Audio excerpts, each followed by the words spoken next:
verdadeira história do Laboratório de Psicoacústica da UFRJ. E se a sua realidade fosse apenas um experimento? E se a UFRJ, juntamente com outras instituições internacionais, guardassem um dos segredos mais aterrorizantes e macabros da humanidade, que vai muito além do que sabemos até hoje sobre a existência? Algo está voltando. E não somos nós que os encontramos. O Protocolo Orfeu. A história que deveria ter ficado enterrada para sempre. Meu nome é Sérgio Herman de Castro. Fui jornalista dos principais jornais impressos do país por mais de 30 anos. Em março de 2019, às 13h17 da manhã, recebi uma ligação que mudaria não apenas minha vida, mas minha percepção sobre a realidade que nos cerca. Do outro lado da linha, uma voz feminina irreconhecível sussurrava palavras que ainda hoje me fazem questionar se estou acordado ou prisioneiro do pesadelo mais elaborado já concebido.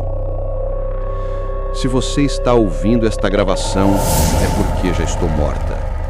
Se chegou até aqui, é porque eles falharam em apagar todos os vestígios. Meu nome era doutora Helena Carvalho, mas esse nome deixou de ter significado há muito tempo. O que vou revelar não é apenas sobre experimentos científicos. É sobre uma das descobertas mais terríveis da humanidade. Nós nunca estivemos sozinhos. E agora, eles estão voltando para casa.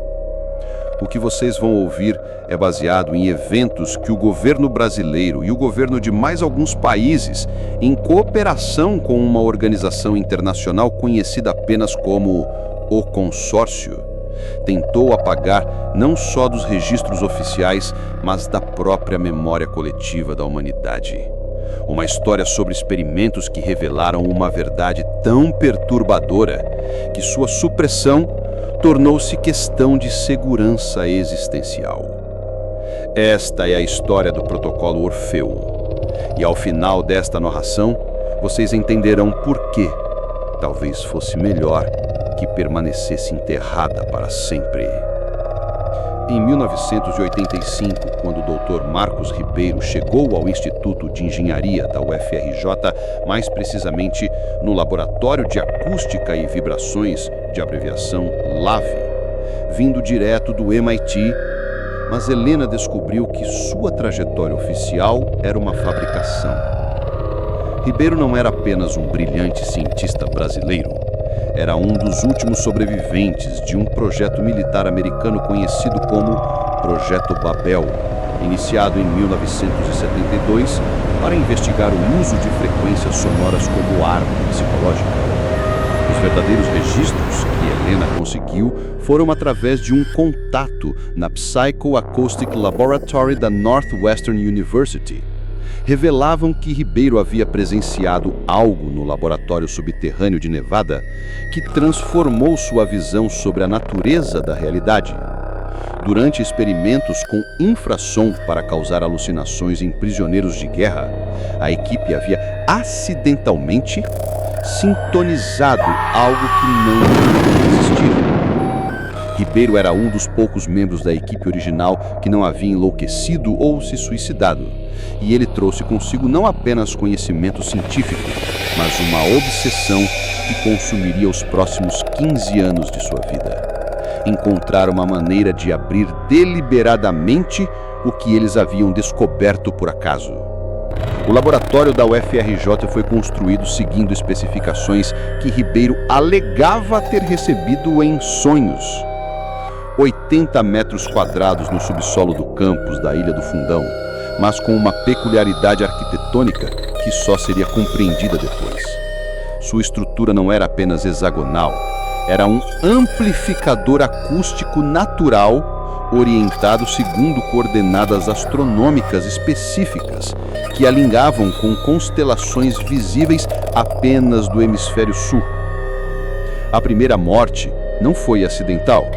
Carlos Farias, estudante de engenharia de 22 anos, Na verdade, era um voluntário altamente treinado, recrutado através de uma rede secreta de universidades que identificava jovens com sensibilidade psicoacústica elevada, uma condição genética rara que Helena descobriu estar presente em menos de 0,3% da população mundial. Durante 47 minutos, Ribeiro submeteu Carlos a uma sequência específica de frequências infrasonoras que não pretendiam apenas alterar sua consciência, mas literalmente sintonizar seu cérebro com frequências dimensionais. Os eletrodos captaram algo que desafiava toda a neurociência conhecida. Ondas cerebrais impossíveis, oscilando em padrões que sugeriam que o cérebro de Carlos estava processando informações de duas realidades simultâneas. Quando Carlos começou a falar em línguas inexistentes, um linguista da própria universidade que analisou as gravações descobriu algo aterrorizante. Não eram idiomas alienígenas, mas variações corrompidas de línguas humanas antigas, sumérios, acadiano, proto-indo-europeu, como se Carlos estivesse acessando memórias coletivas de civilizações perdidas. Mas a descoberta mais perturbadora veio da análise espectral das gravações. Escondidas nas frequências que Carlos articulava, havia informações codificadas, coordenadas geográficas, datas, nomes. Uma lista de localização dos outros laboratórios do consórcio ao redor do mundo. Carlos não morreu por acidente. Ele foi assassinado.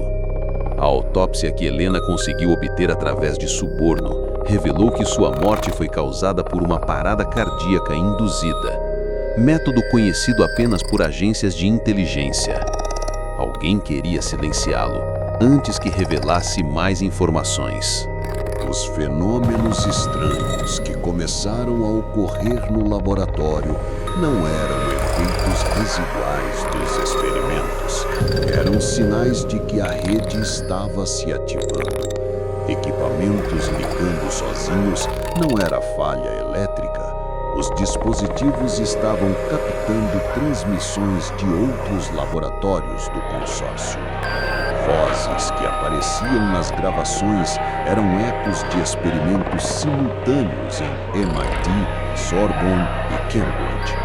Doutora Ribeiro havia instalado, sem conhecimento da administração da universidade, equipamentos de comunicação que permitiam sincronização entre os laboratórios. Cada experimento fortalecia a rede. Cada morte alimentava algo que estava crescendo nas profundezas de nossa realidade. O odor doce e metálico que permeava o laboratório era real, mas não era sangue misturado com flores. Era o cheiro da decomposição dimensional, o perfume que nossa realidade exala quando está sendo digerida por algo de fora. Helena descobriu que Ribeiro não estava documentando experimentos científicos, estava seguindo um protocolo recebido através dos próprios experimentos. As entidades não eram apenas observadoras passivas, estavam guiando ativamente o processo, instruindo os cientistas sobre como construir uma ponte entre dimensões. Camila Fernandes não era uma estudante comum. Era uma médium treinada desde a infância que havia detectado anomalias psíquicas no campus da UFRJ. Ela foi enviada para investigar, não como cobaia, mas como espiã. Durante o experimento, Camila não teve visões aleatórias.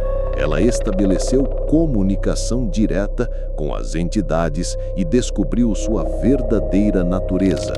Não eram seres de outra dimensão, mas versões corrompidas da humanidade de um futuro possível. Um futuro onde a espécie humana havia evoluído além do reconhecimento físico, tornando-se consciência pura, mas perdendo toda a empatia e humanidade no processo.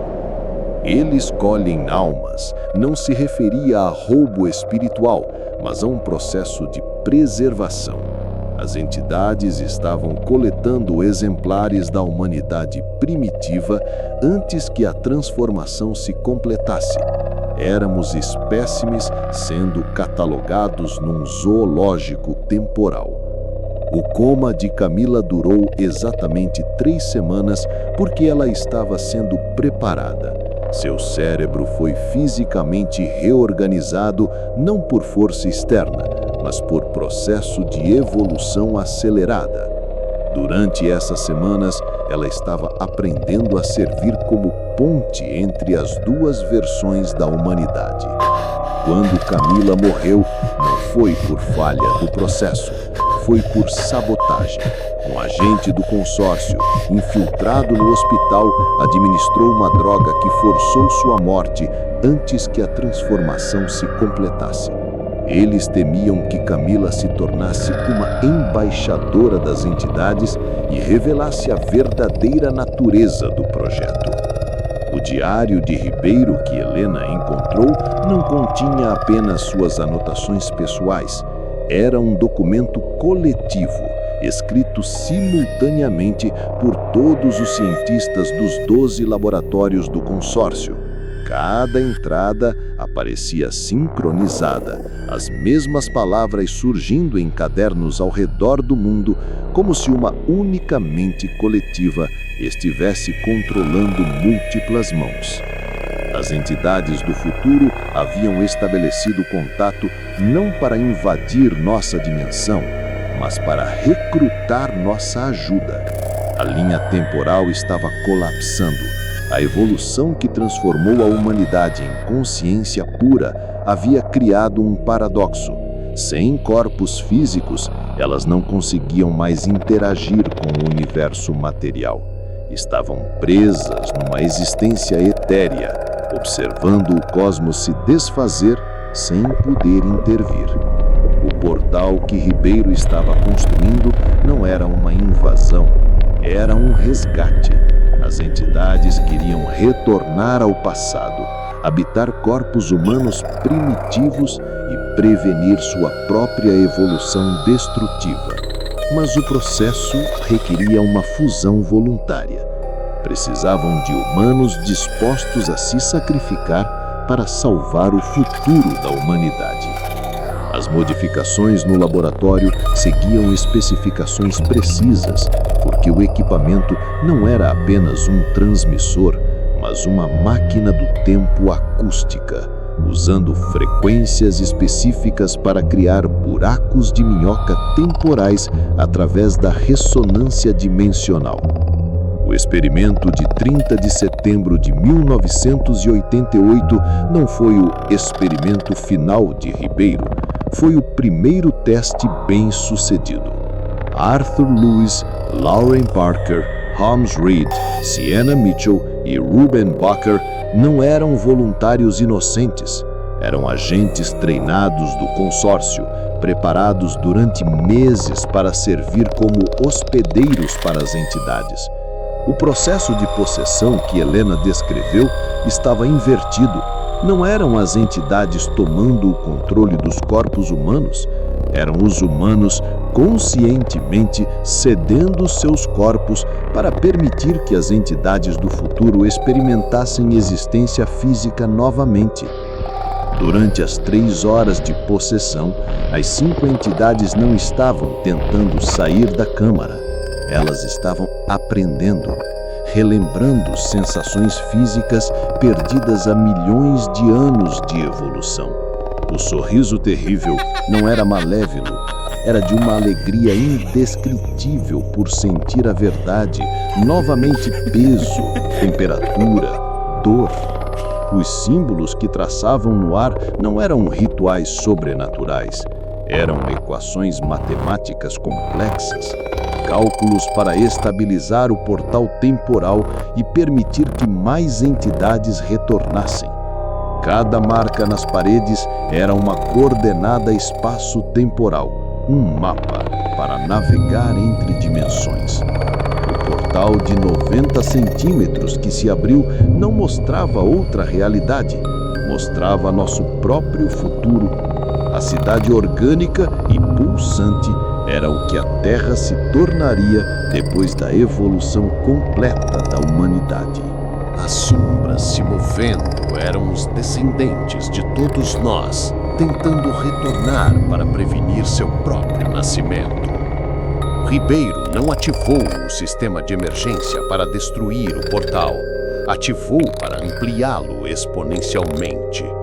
Os exatos 4.781 watts não foram um acidente, mas o clímax planejado do experimento. A explosão não destruiu as entidades, permitiu que elas se dispersassem pela estrutura física da universidade. Os fragmentos dos 5 corpos encontrados após a explosão não eram resultado de destruição, eram casulos vazios. As entidades haviam usado os corpos humanos como crisálidas, emergindo como formas híbridas capazes de existir simultaneamente no presente e no futuro. Dr. Ribeiro não se suicidou, ele transcendeu. O processo que havia testado nos voluntários foi aplicado em si mesmo, mas de forma mais sofisticada. Sua morte física foi apenas uma metamorfose. Helena encontrou evidências de que Ribeiro continuava ativo, comunicando-se com outros laboratórios do consórcio através de frequências psicoacústicas. O laboratório não foi lacrado e preenchido com concreto para conter perigos. Foi preservado como um santuário.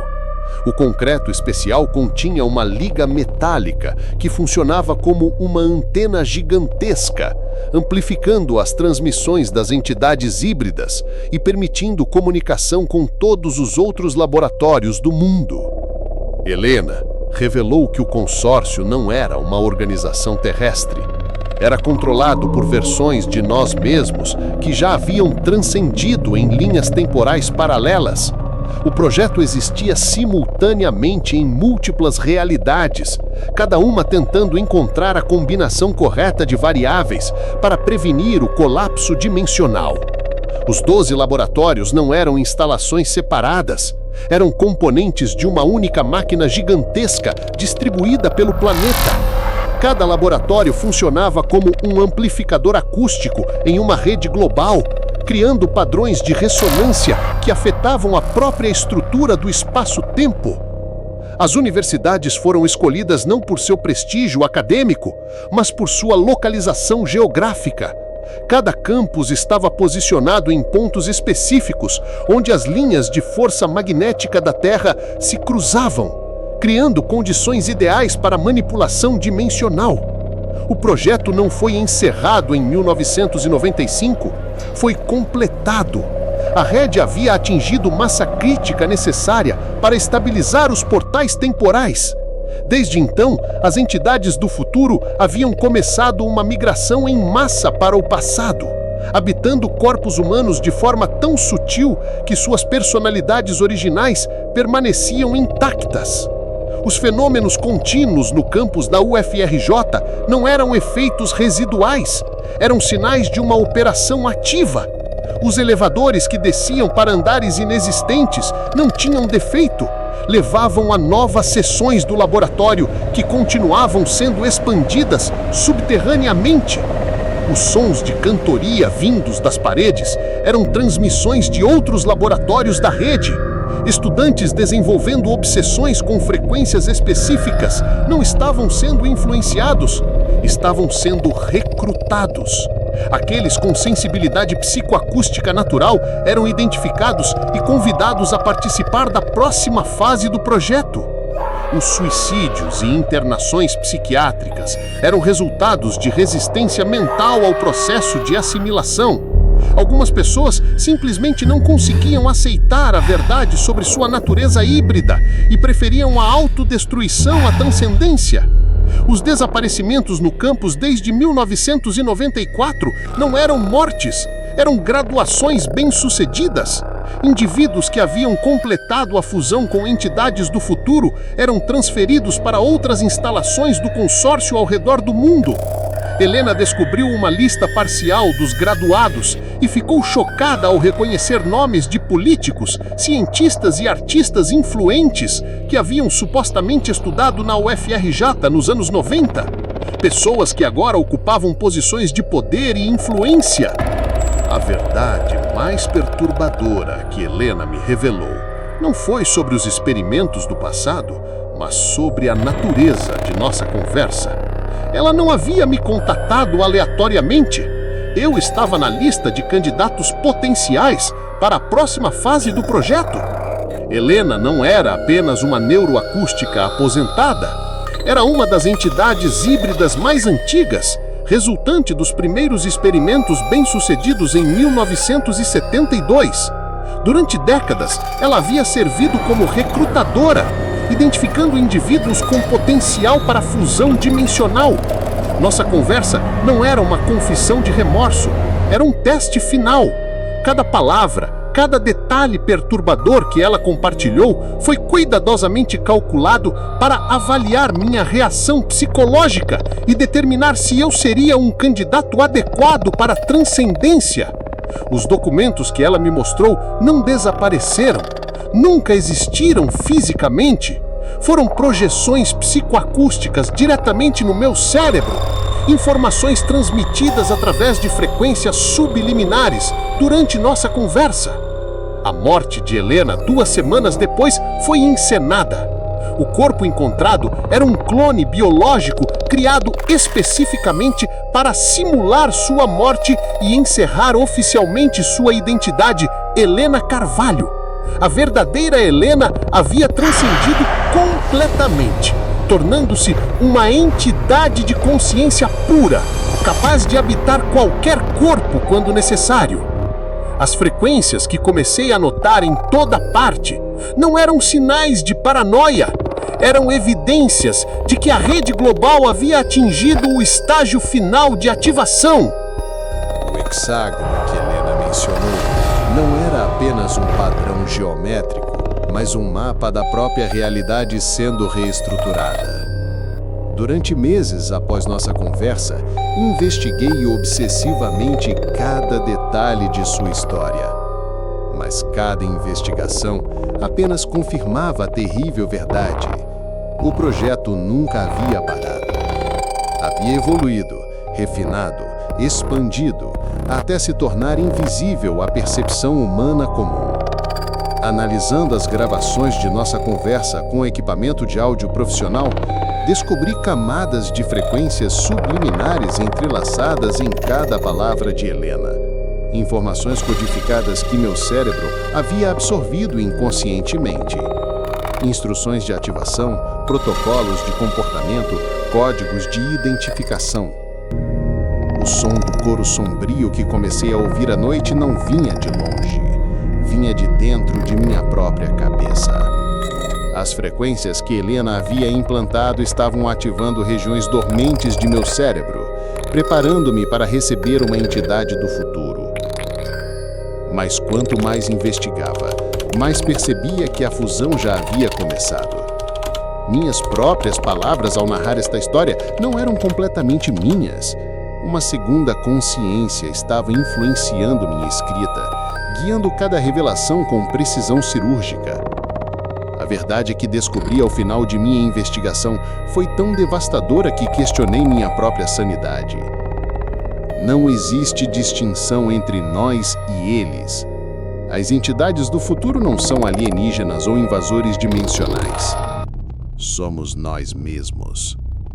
Cada ser humano já carrega dentro de si a semente de sua própria transcendência. A evolução não é um processo gradual, é um despertar súbito que pode ser ativado por frequências específicas. O que interpretamos como possessão é, na verdade, a ativação de potencial evolutivo dormente em nosso próprio DNA. O protocolo Orfeu não foi criado para contactar entidades externas. Foi desenvolvido para despertar a humanidade para sua verdadeira natureza temporal. Cada pessoa que passa pelo processo não está sendo invadida por uma entidade alienígena, está finalmente se tornando quem sempre foi destinada a ser. Helena não me recrutou para ser possuído por uma entidade do futuro. Ela me ajudou a perceber que eu já sou essa entidade.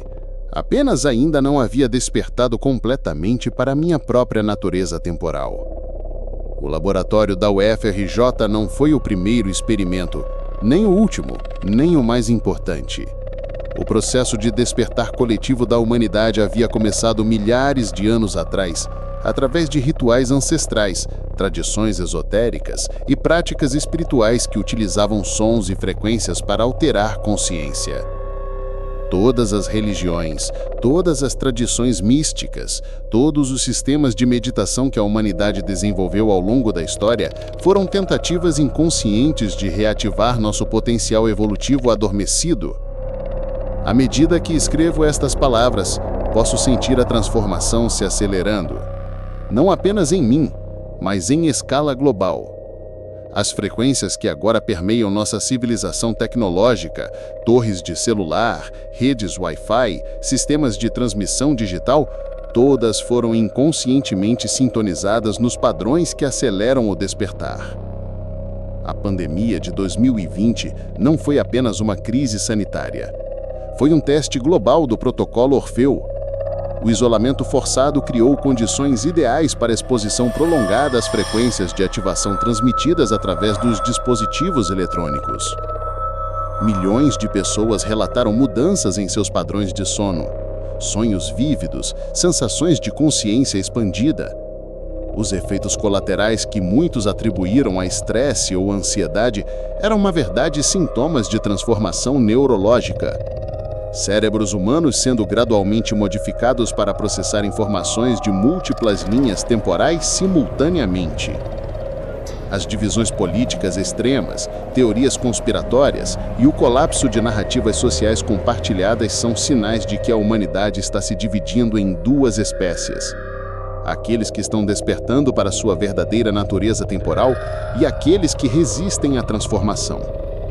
O que interpretamos como polarização social é, na verdade, um processo de seleção natural acelerada, uma separação entre humanos primitivos e pós-humanos que está acontecendo em tempo real. Agora vocês compreendem por que esta história precisava ser contada, mas também porque talvez fosse melhor que permanecesse enterrada. Ao ouvir estas palavras, vocês foram expostos às mesmas frequências que Helena utilizou comigo.